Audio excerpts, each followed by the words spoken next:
मायके वर्सेस ससुराल की रसोई के 150 बर्तन। हे भगवान, ये बर्तन धोते धोते तो मेरे हाथ भी किसी दिन घिस जाएंगे। हर दिन 150 से भी ज्यादा बर्तन धोने पड़ते हैं। होटल खोल रखा है इतना बड़ा, लेकिन एक बर्तन धोने वाला नहीं लगवा सकते।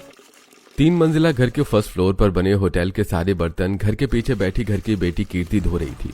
तभी वहाँ कीर्ति के चाचू आते हैं। अरे वो बर्तन लेकर झूम क्या रही है? अपना जल्दी जल्दी हाथ चला, तेरी वजह से ग्राहक खड़े हैं, प्लेट कम पड़ रही है, जल्दी बर्तन धो। चाचा जी, बर्तन ही तो धो रही हूँ, इतने सारे बर्तन हैं, थोड़ा टाइम तो लगेगा। जुबान ज्यादा चल नहीं रही है तेरी? चाची की तरह छुरी लेकर काट दूंगा, चुपचाप जल्दी जल्दी सारे बर्तन धो। इतना कहकर वीरेंद्र चला जाता है और कीर्ति जल्दी जल्दी सारे बर्तन धोकर अपने कमरे में जाकर बैठती है जहाँ सुमित्रा बैठी थी। क्या हुआ माँ, आप इतनी शांत क्यों बैठी हो? खाना खा लिया आपने? क्यों, अगर नहीं खाया होगा तो तू बाहर जाकर कमा लाएगी क्या? और तू यहाँ किस खुशी में आ गई? बर्तन धो लिए तूने सारे? हाँ, मैंने सारे बर्तन धो दिए, सुबह से वही तो कर रही हूँ। अब जाकर फुर्सत मिली है, बहुत तेज भूख लगी है, सच में कुछ खा। कीर्ति इतना कहती है कि तभी वहाँ मीनाक्षी आ जाती है। जेठानी जी, आपने पैदा भी तो एक लड़की की है और उसे भी इस तरह बैठा कर रखा है। कम से कम कोई काम करवाओ, थोड़ा तो फायदा हो इससे। चाची, तब से बर्तन ही धो रही हूँ और काम तो मैं करती हूँ घर का। ये बड़ा बर्तन धोकर आ रही हूँ, जब नीचे और जूठे बर्तन पड़े हैं उसे भी धो दे। फर्स्ट फ्लोर पर बने घर में ही एक छोटे से होटल के सारे बर्तन धोते धोते कीर्ति परेशान हो जाती है और नम आंखों से अपनी माँ की तरफ देखती है। अब मुझे क्या देख रही है मेढक की तरह? जा जाकर काम कर, थोड़े बर्तन धो देगी तो छोटी नहीं हो जाएगी। कीर्ति अपनी माँ की बात सुन रही थी कि तभी मीनाक्षी गुस्से में पानी लाकर कीर्ति के मुंह पर फेंक देती है। जाओ, और भी काम पड़े हैं उसे कर। जी अभी करती हूँ, जा रही हूँ। कीर्ति घबरा कर तुरंत नीचे बर्तन धोने चली जाती है। कीर्ति अपनी माँ सुमित्रा के साथ अपने चाचा चाची के साथ रहा करती थी। चाचा चाची हमेशा कीर्ति को तंग करते, होटल का सारा काम करवाते और वहीं कीर्ति की माँ भी बेटे पाने की ख्वाहिश में कीर्ति को हमेशा ताने मारती। इसी तरह फिर एक दिन।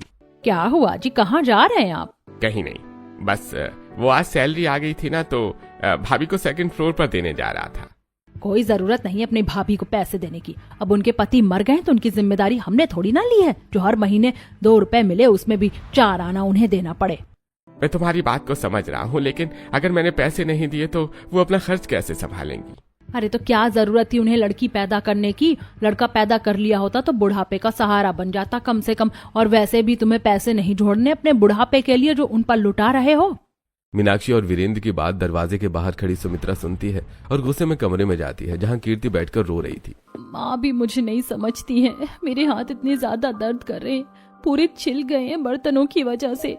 तभी सुमित्रा आगे बढ़ती है और कीर्ति को खींचकर एक थप्पड़ लगाती है। माँ, मत बोल अपने इस मनहूस जुबान से मुझे। माँ, क्या जरूरत थी तुझे पैदा होने की? एक लड़का होता तेरी जगह तो आज बुढ़ापे का सहारा होता। मैं पैदा होने वाली थी ये बात मुझे थोड़ी ना पता थी जो आप मुझे डांट रही हैं। जुबान मत चलाओ अपनी चाची की तरह, वैसे ही दिमाग बहुत गर्म है। ऊपर देवरानी जी बोल रही कि नीचे होटल का आधा हिस्सा भी नहीं देंगी। ना जाने अब मैं बुढ़ापे में क्या करूंगी।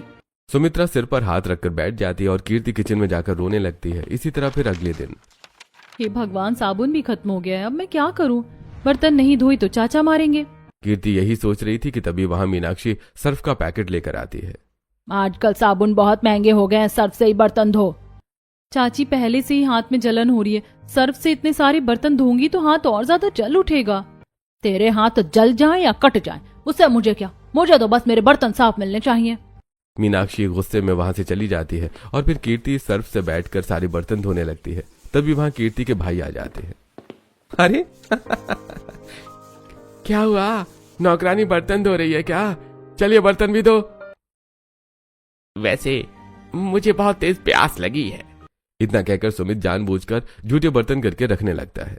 भैया, आप ये क्या कर रहे हैं? हर बार अलग अलग ग्लास में पानी क्यों पी रहे हैं? तुझे क्या, तेरा काम बर्तन धोना है ना, बर्तन धो। अब क्या हम हाथ में पानी लेकर पियेंगे? इस तरह भाई भी कीर्ति को परेशान करते हैं। अब इन सबके बीच जैसे तैसे कीर्ति सारे बर्तन धोती है और रोते हुए कमरे में जाती है। मेरा पूरा हाथ बर्तन धो धोकर जल गया, जैसे मानो हाथों में रेखाएं नहीं है, रेखाओं में हाथ है। इतने खुरदुरे हो गए और ऊपर से इस हालत में फिर से कल काम करना पड़ेगा। मेरी माँ भी मुझे नहीं समझती। क्यों ही समझेगी? उन्हें तो बेटा चाहिए था ना, और मैं तो बेटी हूँ, मुझे क्यों ही समझेंगी? कीर्ति खुद रोकर खुद ही अपने आंसू पोंछ लेती है। अब इसी तरह दिन बीतते हैं और फिर एक दिन होटल चला रहे कुछ बावर्ची आपस में बातें कर रहे थे। अरे भाई, आज पहली बार होटल में इतने ग्राहक आए हैं, वरना दिन भर बैठकर मक्खी मारते रह जाते हैं। हाँ, और फिर आज हमारी पगार भी मिलने वाली है। कमाई इतनी अच्छी हुई है, मालिक पगार दे देंगे। हाँ, बस एक बार काम खत्म हो जाए, फिर शाम को मालिक से पगार लेकर ही घर जाएंगे। आपस में बातें करते हुए सभी हंसते हुए काम करते हैं और फिर शाम को। क्या हुआ, अब तक घर क्यों नहीं गए? खड़े खड़े मेरा मुंह क्या देख रहे हो? मालिक, आज हमारी सैलरी देने का दिन है, इसलिए पैसों का इंतजार कर रहे हैं। आज आप हमें पूरे महीने की पगार दे दीजिए। हे भगवान, अब इन तीनों को पगार भी देना पड़ेगा। मेरे तो सारे पैसे ऐसे ही लुट जाएंगे। वीरेंद्र जैसे ही पैसे देने जाता है तभी वहां मीनाक्षी आ जाती है। इतने पैसे देने की क्या जरूरत है? काम तो इन लोगों ने ठीक से किया नहीं है और पैसे लेने के टाइम पर मुंह उठाकर आ जाते हैं। रुको, मैं देती हूँ इन्हें पैसे। इतना कहकर मीनाक्षी वीरेंद्र के हाथों से पैसे ले लेती है और सभी को उनकी आधी अधूरी सैलरी देकर घर भेज देती है। पैसे बचाने के लिए ही तो मैं इस निकम्मी को घर में रखी हूँ। कम से कम बर्तन धोने वाले के तो पैसे बच जाते हैं और एक तुम हो पैसे उड़ाते रहते हो। अरे लेकिन क्या लेकिन? अगली बार से ना तुम सारे पैसे मुझे दे देना, मैंने काट कर इनके काम के हिसाब से दे दूंगी। इतना कहकर मीनाक्षी वहां से चली जाती है। वहीं घर जा रहे बावर्ची। अरे भैया, हमारे मालिक और मालकिन कितने ज्यादा कंजूस है। 2 रुपए बचाने के लिए हमारी कमाई खाने पर तुले रहते हैं। अरे इनका बस चले तो दूसरे के पैसे भी हड़प कर बैठ जाएं। पैसे बचाने के लिए तो होटल की मालकिन को ही नौकरानी बनाकर रख दिया है। अरे वही तो, जब घर का सारा बंटवारा होगा तो उसी के हिस्से में जाएगा ये होटल, और बेचारी खुद के ही होटल में नौकरानी बनकर जैसे बर्तन घिसती है दिन भर। कंजूस कहीं के, ये नहीं कि एक स्टाफ रख ले। अरे कैसे रखेंगे, हमारे पैसे तो इनकी जेब से निकलते नहीं है। नए स्टाफ को क्या खाक देंगे? स्टाफ से लेकर हर किसी को ये बात पता चल जाती है कि मीनाक्षी बहुत ज्यादा कंजूस थी। इसी तरह एक रात सभी लोग बैठकर आपस में बातें कर रहे थे। कुछ दूर पर अकेले कीर्ति 150 बर्तन धो रही थी। आज तो पैरों की भी जान निकल गई। बैठे बैठे पैर भी इतने दर्द करने लगे जैसे मानो अब टूट ही जाएंगे। ऊपर से मेरी माँ मुझे नहीं समझती, ऊपर से सोने उठने खाने का भी कोई अता पता नहीं है। अब तो मेरी जिंदगी एक नौकरानी की तरह हो गई है। रात को सो, सुबह उठकर इनकी रसोई संभालो। कीर्ति खुद से बड़बड़ाते हुए दिन भर काम करने की वजह से बैठे बैठे ही गहरी नींद में डूब जाती है और अपने सपनों की आलीशान दुनिया में खो जाती है। मैम, ये लीजिए आपके लिए ठंडी ठंडी कोल्ड कॉफी। और मैम, मैंने एसी ऑन कर दिया है, साथ ही आपके पैरों में नेल पेंट भी लगा दिया। और कुछ काम है क्या? नहीं, फिलहाल के लिए तो इतना ही ठीक है। वैसे मेरा सर बहुत दर्द कर रहा है, दबाना है तो जरा सा सर दबा दो। कीर्ति की बात सुनकर काजल कीर्ति का सर दबाने लगती है। बस दुनिया ऐसी ही हो, मुझे 150 बर्तन धोने ना पड़े, बस 150 बर्तनों में खाना खाने मिले और मैं आराम से अपनी जिंदगी। ठंडा पानी। कीर्ति अपने सपनों की दुनिया में खोई थी, तभी मीनाक्षी आकर ठंडा ठंडा पानी कीर्ति के ऊपर फेंक देती है। चाची, चाची आपने क्या और क्यों किया? क्यों किया और कभी तुझे बताती हूँ। इतना कहकर मीनाक्षी कीर्ति के बाल पकड़कर खींचने लगती है। माल लग रहा है, चाची छोड़ो। क्यों? जाना अपनी सपनों की दुनिया में खो गई। ज्यादा सपने देखने का शौक है ना? तेरे सपनों का कचूमर बनाकर पैरों तले कुचल दूंगी। नीचे इतने सारे काम पड़े, जल्दी जल्दी बर्तन धो। हाँ, धोती हूँ। कीर्ति कांपते हुए हाथों से दोबारा बर्तन धोने लगती है और अब धीरे धीरे उसके आंसू भी सूखने लगते हैं। फिर एक दिन इन्हें मुझे परेशान करने के लिए नए बहाने नहीं मिलते तो धूप में एक साबुन की टिकिया लेने के लिए भेज देते। हे भगवान, क्यों ही मुझे आपने इस पृथ्वी पर भेजा? अब तो कभी कभी मन करता है कि खुद की ही जान ले लूं। कीर्ति ये सोचते हुए आगे बढ़ रही थी कि तभी उसकी नजर एक बड़े मैदान पर लगी भीड़ पर जाती है। अरे, इतनी ज्यादा भीड़ कैसी है? चलकर देखती हूँ। यह सोचकर कीर्ति जैसे उस भीड़ के अंदर जाती है तो देखती है कि एक कार उल्टी हुई है और उसके अंदर एक औरत बेहोश पड़ी, जिसके सिर से लगातार खून बहता जा रहा था। लेकिन वहां मौजूद कोई भी उसकी मदद नहीं कर रहा था, बल्कि सब वीडियो बना रहे थे। हे भगवान, कैसा कलयुग आ गया है। लोग तो फॉलोअर्स के लिए किसी की जान जाते हुए देख सकते हैं, लेकिन मैं ऐसा नहीं होने दूंगी। ये सोचकर कीर्ति तुरंत उस औरत को कार से निकालती है और रिक्शे में बैठाकर हॉस्पिटल पहुंचाती है। डॉक्टर, प्लीज इनका चेकअप जल्दी से जल्दी कीजिए, इन्हें कुछ नहीं होना चाहिए। देखिए, हम जल्द ही इनका ऑपरेशन शुरू कर देते हैं। बस आप इस फॉर्म पर साइन कर दीजिए और इतना बता दीजिए कि आप पेमेंट कैश कीजिएगा या ऑनलाइन। देखिए, मेरा नाम कीर्ति है, मैं नहीं जानती वो कौन है। रास्ते में इन्हें बेहोश देखा तो अस्पताल ले आई। आप प्लीज इनके परिवार वालों को बुला लीजिए। क्या बात है, अनजान होने के बावजूद आप इनके लिए इतनी परेशान थी। ठीक है, आप चिंता मत कीजिए, मैं इनके घर वालों से कांटेक्ट कर लेता हूँ। डॉक्टर की बात सुनकर कीर्ति थोड़ा हिम्मत करती है और वापस घर लौटती है। क्यों रे कल मुही कहाँ भटक रही थी तू बाहर? नहीं चाची, वो दरअसल एक औरत रास्ते में बेहोश पड़ी थी, बहुत खून बह रहा था, तो बस उनकी मदद करने में थोड़ा वक्त लग गया। आई बड़ी मदद करने वाली, जा जाकर रसोई संभाल और होटल के बर्तन भी धो देना। मीनाक्षी की बात सुनकर कीर्ति किचन में बर्तन धोने लगती है। सुबह शाम होटल के बर्तन घिसते घिसते मेरे नाखून भी घिस गए। आजकल की लड़कियों के नाखून कितने अच्छे होते हैं और एक मैं हूँ, मेरे असली नाखून ही नहीं बचे हैं। उसके बावजूद बस बर्तन धो। खुद से बड़बड़ाते हुए कीर्ति हमेशा की तरह बर्तन धो रही थी तो वहीं दूसरी तरफ हॉस्पिटल में। क्या हुआ डॉक्टर, मेरी माँ ठीक तो है ना? उन्हें कुछ हुआ तो नहीं? नहीं, उनका ऑपरेशन बहुत अच्छी तरह से हो गया है और अब उन्हें थोड़ी देर में होश भी आ जाएगा। वो तो भला उस लड़की का जिसने आपकी माँ को सही समय पर अस्पताल पहुंचा दिया, वरना अगर ज्यादा खून लॉस हो जाता तो कुछ भी हो सकता था। क्या एक लड़की ने मेरी माँ की जान बचाई थी? तो क्या आपको बताया डॉक्टर वो लड़की कौन है? मैं उससे मिलना चाहता हूँ। उसने मेरी माँ की जान ही नहीं बल्कि मेरी पूरी दुनिया बचाई है। उन्होंने मुझे एड्रेस या फिर अपना नंबर, फोन नंबर नहीं दिया है, बस अपना नाम बताया था, कीर्ति। इतना कहकर डॉक्टर चला जाता है और वैभव सोच में पड़ जाता है। जिसने मेरी माँ की जान बचाई है उसे तुम्हें पाताल लोक से भी ढूंढ निकालूंगा। मैं उससे एक बार जरूर मिलूंगा। वैभव खुद में ही एक फैसला लेता है और कीर्ति की खोज शुरू कर देता है। अब इस तरह दिन बीतते हैं और कुछ दिनों में वैभव की माँ भी ठीक हो जाती है और फिर वैभव अपनी माँ को सारी सच्चाई बताता है। बेटा, मैं बस एक बार उस लड़की से मिलना चाहती हूँ। क्या तुझे उस लड़की के बारे में पता है? माँ, अब तक मैं उससे नहीं मिल पाया, आपको कैसे मिलवाऊंगा? और मुझे उसके नाम के सिवा कुछ और पता भी नहीं है। ठीक है बेटा, लेकिन अगर कहीं भी तुझे वो लड़की मिले तो एक बार उसे मुझसे जरूर मिलवाना। जब उसने मेरी जान बचाई थी तो मैं थोड़ा होश में थी। मैंने देखा किस तरह उसने सबके खिलाफ सबसे अलग जाकर अपनी जान पर खेलकर मेरी जान बचाई थी। ठीक है माँ, मैं उसे ढूंढने की पूरी कोशिश करूंगा। इतना कहकर वैभव कीर्ति की खोज शुरू कर देता है। वहीं कीर्ति के घर पर वीरेंद्र उसके चाचा फोन पर बात कर रहे थे। वीरेंद्र, अगर तेरी नजर में कोई बर्तन धोने वाली हो तो जरा मुझे खबर करना। ये मेरे दोस्त का कैफे है ना, वहाँ स्टाफ ने छुट्टी ले ली है। अरे भगवान, दिन भर घर में पड़ी रहती है, अगर जाकर बर्तन धो जाएगी तो कम से कम थोड़े पैसे तो आएंगे। हाँ, मेरे पास एक बर्तन धोने वाली है, मैं कल से उसे काम पर भेज दूंगा। इतना कहकर वीरेंद्र फोन कट कर देता है और यह खबर पूरे घर वालों को सुनाता है। क्या आप घर में बर्तन धोते धोते बाहर भी धोना होगा?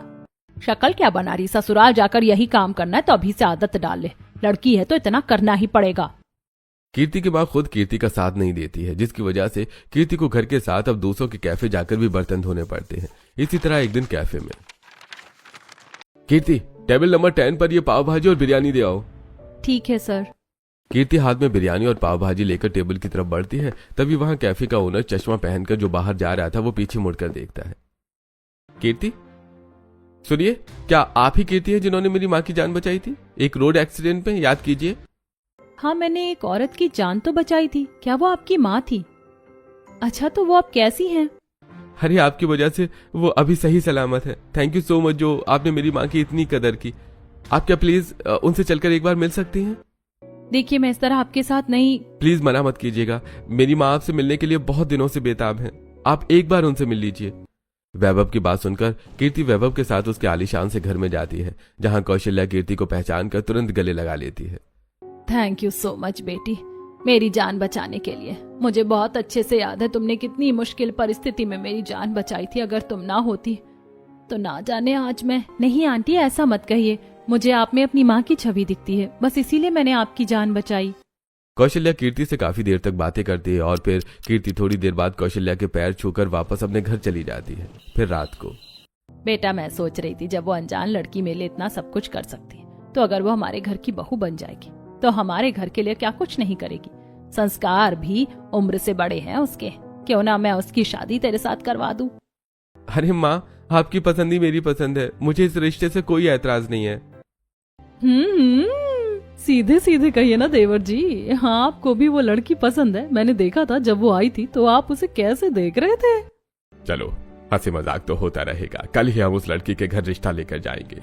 फिर कौशल्या सभी के साथ खाना खाते हुए कीर्ति की तारीफ करती है और अगले दिन अपने पूरे परिवार के साथ कीर्ति का रिश्ता लेकर कीर्ति के घर पहुंचती है। इस तरह अचानक रिश्ते वाले? मैंने तो नहीं बुलाया इन्हें। हाँ, मैंने भी। देखिए, हमें किसी ने बुलाया नहीं, हम आपकी बेटी के लिए खुद से रिश्ता लेकर आए। हमें वो बहुत पसंद है और हम उसका बहुत ध्यान रखेंगे। इतने अच्छे घराने का रिश्ता उस मनहूस के लिए क्यों आया है? ये तो काफी बड़े लोग हैं। अगर ऐसी बात है तो हमें भी ये रिश्ता मंजूर है। काफी बातें सुनी है हमने आप लोगों के बारे में। जेठानी जी, इस रिश्ते के लिए हाँ कहने की क्या जरूरत है? कोई गरीब घर का रिश्ता आएगा तो वहाँ करवा देंगे ना शादी। छोड़िए ना, आखिरकार और कब तक इसका बोझ ढोते रहेंगे? गरीब घर का हो चाहे अमीर घर का, बिना दहेज की शादी हो रही है, काफी है। इस तरह कीर्ति के परिवार वाले बिना कीर्ति से पूछे उसकी शादी तय कर देते हैं और कुछ ही दिन में वैभव के साथ कीर्ति की शादी धूमधाम तरीके से कर दी जाती है। फिर गृह प्रवेश के वक्त, जा बड़ी बहू, तू अपनी देवरानी का गृह प्रवेश करवा दे। वैसे भी अब इस घर की जिम्मेदारियां तो तू ही संभालती है। ठीक है मम्मी जी, मैं अभी करवाती हूँ अपनी प्यारी सी देवरानी का गृह प्रवेश। इतना कहकर सेजल तुरंत कीर्ति का गृह प्रवेश करवाती है और कीर्ति दाहिने पैर से कलश गिराकर गृह प्रवेश करती है, साथ ही सभी के पैर छूती है। खुश रहो बहू, खुश रहो। हमारा आशीर्वाद तो हमेशा तेरे साथ है। वैसे मुझे बहुत नींद आ रही है, क्या हम सोने जा सकते हैं? हाँ हाँ, अब तो नींद आएगी ही देवर जी आपको। अच्छा चलिए, मैं देवरानी जी को कमरे में छोड़ देती हूँ। सेजल थोड़ा हंसी मजाक करती है और अपने देवर देवरानी को उनके कमरे तक पहुंचा देती है और फिर दोनों सो जाते हैं। इसी तरह पूरी रात बीतती है और फिर अगली सुबह। आज मेरे ससुराल का पहला दिन है। सुबह के 5 बजे जल्दी से उठकर नहा धोकर तैयार हो जाती हूँ। ऊपर से आज मेरी पहली रसोई भी है। ये सोचकर कीर्ति तुरंत बिस्तर से उठती है और नहा धोकर किचन पहुंचती है, जहां रात के झूठे बर्तन पड़े थे। अरे यहाँ तो पूरा किचन ही फैला हुआ है, ऊपर से बर्तन भी सारे गंदे। माँ कहती थी बासी रसोई में कोई शुभ काम नहीं करते, पहले बर्तन ही साफ कर लेती हूँ। ये सोचकर कीर्ति बर्तन धोने लगती है और बर्तनों की आवाज से बगल के कमरे में सोई कौशल्या की नींद खुल जाती है। इतनी सुबह सुबह कौन बर्तन धो रहा है? इतनी सुबह तो विमला भी काम करने नहीं आती। कहीं किचन में बिल्ली तो नहीं आ गई? ये सोचकर कौशल्या आधी नींद में बिस्तर से उठती है और किचन में आकर देखती है तो हैरान रह जाती है। अरे कीर्ति बहू, तू सुबह सुबह ये बर्तन क्यों धो रही है? छोड़, तेरे हाथ गंदे हो जाएंगे और अगर किसी को पता चलेगा तो लोग क्या कहेंगे? अपनी नई नवेली बहू पर साथ अत्याचार कर रही है। मम्मी जी, इसमें अत्याचार की क्या बात है? झूठे बर्तन ही है, धोने तो पड़ेंगे ही। बहू, थोड़ी देर में ना विमला आएगी और सारे बर्तन धो देगी। तुझे परेशान होने की जरूरत नहीं है, तू चल मेरे साथ। और वैसे भी बहू घर की लक्ष्मी होती है और लक्ष्मी से कोई घर के झूठे बर्तन नहीं धुलवाता। इतना कहकर कौशल्या कीर्ति का हाथ पकड़कर अपने साथ हॉल में ले जाती है और तभी घर की नौकरानी विमला आती है। क्या हुआ दीदी, आज इतनी सुबह क्यों उठ गए? कुछ नहीं दीदी, बस मेरी बहू है ना, वो चली गई थी बर्तन धोने तो उसी की वजह से उठना पड़ा। ओह अच्छा अच्छा, वैसे आपकी बहू बड़ी सुंदर है और प्यारी है। अच्छा चलिए, मैं जाकर बर्तन धो देती हूँ। विमला किचन में जाती है और सारे बर्तन धोने लगती है। थोड़ा समय बीतता है और घर के सभी लोग उठ जाते हैं। बताइए मैडम, खाने में क्या बना दूं? आज तुम लोग मेरी बहू के पसंद का खाना बनाओ। हाँ भाभी, जल्दी बताइए आपको क्या क्या पसंद है, और आज हम भी तो चखें अपनी भाभी के पसंद का खाना। मुझे कुछ खास तो नहीं, बस मटर पनीर की सब्जी, रोटी, दाल सब पसंद है। ठीक है बहू, तो फिर आज खाने में यही बनेगा। इतना कहकर मनीष नौकरों से कीर्ति की पसंद का खाना बनवाता है और पूरा परिवार साथ बैठकर डाइनिंग टेबल पर खाना खाना शुरू करता है। तभी कौशल्या सबसे पहला निवाला कीर्ति को खिलाती है। अरे मम्मी जी, इसकी क्या जरूरत थी? खा लीजिए देवरानी जी, मम्मी के हाथों का खाना खाने बहुत मुश्किल से मिलता है। अरे हाँ, ये तो है। वैसे बड़ी भाभी को भी माँ ने पहली रसोई में अपने हाथ से खिलाया था और आज आपकी बारी है। सभी की बातों में कीर्ति को अपनापन लगता है और फिर वो खुशी खुशी कौशल्या के हाथ से खाना खाती है। और इसी तरह दोपहर को। अरे मम्मी जी, जेठानी जी आप यहाँ? हाँ देवरानी जी, वो मम्मी जी ने आज आपकी कलाइयाँ खाली देखी तो इसीलिए मुझे सोने के कंगन मंगवाने भेजा था। अरे लेकिन इस सब की क्या जरूरत थी? बहू, जरूरत थी। तू मेरी बहू है और बहू के हाथ खाली अच्छे नहीं लगते। ला, मैं तुझे कंगन पहना देती हूँ। इतना कहकर कौशल्या कीर्ति के हाथों में सोने के कंगन पहनाती है। अरे बहू, तेरे हाथ इतने खुरदुरे क्यों हैं? ऊपर से इतनी सारी चोट के निशान भी हैं। मम्मी जी, ये तो बस बर्तन धोने की वजह से हो गए, कोई चोट नहीं लगी है। क्या बर्तन? अरे बहू, तेरे हाथ बर्तन धोने के लिए नहीं बल्कि सोने और हीरे के जेवरात पहनने के लिए हैं। तेरे मायके में जो भी हुआ, लेकिन अब तू अपने ससुराल में राज कर, समझी? कौशल्या और सेजल कीर्ति से प्यार से बातें करते हैं और उसे कंगन पहनाकर वहां से चले जाते हैं। अब इसी तरह पूरा दिन बीतता है। फिर रात को। एक वो पल था जब मैं अपने मायके में दिन रात बर्तन धोया करती थी और आज सोने चांदी की प्लेटों में खाना खा रही हूँ। सच में भगवान के घर देर है लेकिन अंधेर नहीं। कीर्ति सभी के साथ अपने ससुराल में खुशी खुशी रहने लगती है। और फिर एक दिन दोपहर को भाभी आप रोज रोज ये पुरानी साड़ी क्यों पहनती है? कुछ नया डिजाइन क्यों नहीं? वो दरअसल अच्छा छोड़ो, जो भी हो, एक काम करते हैं, आज ही हम सब शॉपिंग पर चलते, शॉपिंग करेंगे, खाएंगे पिएंगे, बहुत मजा आएगा। इतना कहकर सेजल कौशल्या सहित सभी को लेकर शॉपिंग पर पहुंचती है, जहां कौशल्या कीर्ति को एक से बढ़कर एक साड़ियां दिलवाती है। आप पैसों की चिंता मत कीजिए, बस कपड़े दिखाई, मेरी बहू जिस पर हाथ रख देगी मैं उसे वही दिला दूंगी। लोग गलत ही कहते हैं सास चुड़ैल होती है, बल्कि मेरी सास तो मेरी माँ से भी ज्यादा अच्छी है। कहा मैं मायके में फटे पुराने दूसरों के दिए हुए कपड़े पहनती थी और आज लाखों की शॉपिंग कर रही हूँ। क्या हुआ भाभी, कहाँ खो गई? वैसे ये देखिए, ये वाली साड़ी कितनी अच्छी लग रही है। हाँ देवरानी जी, ये आप पर बहुत अच्छी लगेगी, सिर्फ 20,000 रुपए की है, हम इसे ले लेते हैं। इस तरह सेजल सहित सभी लोग कीर्ति को अच्छी तरह से शॉपिंग करवाते हैं और फिर देर रात बाहर डिनर करके सभी वापस घर लौटते हैं। फिर अगली सुबह, ये लीजिए मैम, आप सबके लिए आम। हाँ यहीं रख दो। क्या आम? मम्मी जी इतने सारे आम, मुझे आम बहुत पसंद है। कीर्ति सारा नाश्ता छोड़कर सबसे पहले बड़े चाव से आम खाती है। अरे अरे बस करो, अब गुठली भी खाओगे क्या? वैसे तुम्हें इतना ज्यादा आम पसंद है क्या? एक तुम्हारी जेठानी है जिसे आम नहीं पसंद है और एक तुम आम की दीवानी हो। मुझे बचपन से ही आम बहुत पसंद है। आमों को देखकर मैं खुद को रोक नहीं पाती। By the way, sorry. अरे नहीं बहू, सॉरी क्यों? सबकी अपनी पसंद होती है। अब तुझे पहले आम खाना है या नाश्ता करना है, वो तेरा डिसीजन है। चलो अब सब नाश्ता शुरू करो। कौशल्या की बात सुनकर कीर्ति बहुत खुश होती है और सभी नाश्ता करते हैं। फिर शाम को, जा कीर्ति बहू जरा गेट खोल दे, तेरे ससुर जी आए होंगे। जी ठीक है। फिर इतना कहकर कीर्ति तुरंत दरवाजा खोलती है तो वो हैरान रह जाती है, क्योंकि मनीष अपने हाथ में 2-2 थैलियां लेकर खड़ा था। पापा जी, इन थैलियों में क्या है? आप इतनी दूर से ही अपने हाथों में लेकर क्यों आ रहे हैं? अरे इन थैलियों में मेरी बहू की खुशियां हैं। क्या मतलब आपका? अरे मेरा मतलब है, इनमें तेरे फेवरेट आम है। तुझे आम बहुत पसंद है ना, इसलिए मैं तेरे लिए बाजार से आम लेकर आया हूँ बहू। ये सुनकर कीर्ति बहुत ज्यादा खुश हो जाती है और तभी कौशल्या अपने हाथों से आम काटकर कीर्ति को खिलाती है। मायके में मुझे बर्तन धोने से फुर्सत नहीं मिलती थी और आज मम्मी जी के हाथ से आम खा रही हूँ। क्या हुआ बहू, कहाँ खो गई? मम्मी जी भगवान करे आप जैसी सास और ऐसा ससुराल सबको मिले। इतना कहकर कीर्ति कौशल्या को गले लगा लेती है। अब इसी तरह दिन बीतते हैं और फिर एक दिन रात को, तू बर्तन धोएगी या मैं तुझे धो दूं कपड़ों की तरह? नहीं नहीं चाची, मैं अभी बर्तन धो रही हूँ। कीर्ति घबराकर जल्दी जल्दी सारे बर्तन धोने लगती है, जिसकी वजह से उसके हाथों से खून भी निकलने लगता है। खून नहीं, मुझे खून से बहुत डर लगता है। तेरे गंदे खून की वजह से सारे बर्तन फिर से गंदे हो गए। अब इन सारे बर्तनों को फिर से धो और तुझे खून से डर लगता है। रुक रुक, तेरा डर अभी निकालती हूँ। नहीं नहीं चाची, नहीं, छोड़ो चाची प्लीज। मीनाक्षी कीर्ति के ऊपर खौलता हुआ पानी फेंकती है और तभी कीर्ति चीखकर बिस्तर से उठती है। क्या हुआ कीर्ति, तुम ठीक तो हो? सुबह सुबह कोई बुरा सपना देख लिया क्या? आओ आओ, बैठो बैठो मेरे पास। क्या मतलब वो एक सपना था? अब तो चाची मेरे सपने में भी आकर मुझसे बर्तन धुलवा रही हैं। तभी वैभव कीर्ति को बिस्तर पर बिठाता है और उसका हाथ लेकर कहता है, अरे कीर्ति, सच में तुम मेरे लिए बहुत ज्यादा लकी हो। मैं तुमसे बहुत प्यार करता हूँ। I really love you. मैं भी आपसे बहुत प्यार करती हूँ। आपकी वजह से ही मुझे खुश रहने और अपनी जिंदगी खुलकर जीने की आजादी मिली है। मैं तुम्हारे लिए क्या लाया हूँ, एक बार अपनी आंखें बंद करो। कीर्ति अपने डरावने सपनों को भूल जाती है और आंखें बंद करती है। तभी वैभव कीर्ति को डायमंड की रिंग पहनाता है, साथ ही हाथ में एक प्यारा सा ब्रेसलेट। क्या ये सब कुछ मेरे लिए है? अरे अब तुम ही मेरी पत्नी हो तो तुम्हारे लिए ही होगा ना। Thank you thank you thank you so much. लेकिन सच कहूँ, तुम मेरे लिए, तुम्हारा प्यार इम्पोर्टेंट है, ये महंगे गिफ्ट्स नहीं। इस तरह कीर्ति और वैभव के बीच भी प्यार बढ़ने लगता है। दोनों एक दूसरे के साथ समय बिताते हैं और कीर्ति अपने मायके के ट्रॉमा से बाहर निकलकर ससुराल की खुशियों में खुश रहने लगती है। फिर एक दिन, मम्मी जी ये तैयारी किस चीज की हो रही है और ये बैग किसके है? वो तेरी माँ ने तुझे मायके बुलाया है। क्या इस तरह अचानक? अरे नहीं नहीं, परेशान मत होइए देवरानी जी, हमें तो कल से ही पता था। वो हमने सोचा कि हम आपको सरप्राइज देंगे इसीलिए। अच्छा चलिए अब आप तैयार हो जाइए, देवर जी आपको आपके मायके छोड़ आएंगे।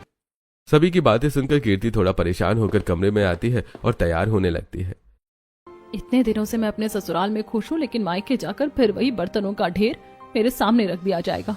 क्या मेरी शादी के बाद सब बदल गए होंगे या अभी भी वैसे ही होंगे? कीर्ति सोचते सोचते तैयार होती है और वैभव कीर्ति को ले जाकर उसके मायके छोड़ देता है। ये देखिए आ गई महारानी जी अपना 36 किलो का गहना पहनकर। चाची वो बंद कर अपना मुंह, और ये अपने तेवर साथ लेकर अपने ससुराल तक ही रखना। ये तेरा मायका है, यहाँ तुझे बर्तन ही धोने। चल जा, किचन में जितने बर्तन रखे हैं सब धोकर साफ कर दे। हाँ, जाती हूँ। कीर्ति घबराते हुए किचन में जाती है और अपने मायके के सारे बर्तन धोने लगती है। और तभी वहां एक नई बर्तनों का ढेर लेकर मीनाक्षी आती है। इन्हें भी जल्द से जल्द साफ कर दे। और इतना धीरे धीरे काम क्या कर रही है? ससुराल जाकर ज्यादा सुस्ती आ गई है ना? 2 दिन में तेरी सारी हेकड़ी निकाल दूंगी, समझी? जी जी जी जी जी। कीर्ति घबराकर डरते हुए सारे बर्तन साफ करती है और 1 घंटे बाद अपनी माँ से मिलने 2nd फ्लोर के कमरे में जाती है। अरे कीर्ति बेटी, तू आ गई। सच बताऊं तो तेरी कमी मुझे बहुत खली। क्या हुआ माँ, सब ठीक तो है ना? बेटी, काश मैं तेरी बात बहुत पहले समझ ली होती। बेटा बेटी में फर्क करना बंद कर देती तो शायद आज मेरी ये हालत ना होती। मैंने तो पहले ही आपको कहा था, लेकिन आपने मेरी सुनी कहाँ। वैसे अब क्या हुआ जिसकी वजह से आपकी आंखें खुल गई? तेरी चाची है ना, उनके बड़े बेटे ने एक लड़की के साथ भागकर सारे जेवरात लेकर उन्हें छोड़ दिया। सच कहूँ बेटी, तो मुझे ऐसा लगा बेटा हो या बेटी होते दोनों बराबर ही हैं। काश माँ आपने ये बात पहले समझ ली होती तो शायद आज हम दोनों को इतना सब कुछ सहन ना करना पड़ता। खैर, अब बहुत देर हो चुकी है। इसी तरह कीर्ति अपने मायके में तो रहती है, लेकिन मायके का प्यार नहीं पाती और अपनी माँ से नाराज रहती है। लगातार बिना किसी से कुछ कहे वही दर्द सहती है और दिन रात बर्तन धोती है। फिर कुछ दिनों बाद उसके लौटने का वक्त आ जाता है और उसके ससुराल वाले उसे लेने आते हैं। अरे आप लोग इस तरह बैठे क्यों हैं? चाय तो पीजिए कम से कम। जी जी, ये सब तो होता रहेगा। आज पहले हमारी बहू को तो बुलाइए। इतने दिन हो गए हैं, उसके बिना तो हमारा घर भी अब सूना सूना लगने लगा है। हाँ, क्यों नहीं, अभी बुलाता हूँ। तुरंत वीरेंद्र कीर्ति को बुलाता है। कीर्ति साड़ी पहने सजी धजी आकर सोफे पर बैठती है। अरे कितने दिन हो गए थे हमारी बहू को देखे, अब जाकर सांस में सांस आई है। सच में कीर्ति, तुम्हारे बिना तो पूरा घर सूना सूना हो गया था। हाँ, अब देवरानी जी के बिना देवर जी का दिल कैसे लगेगा?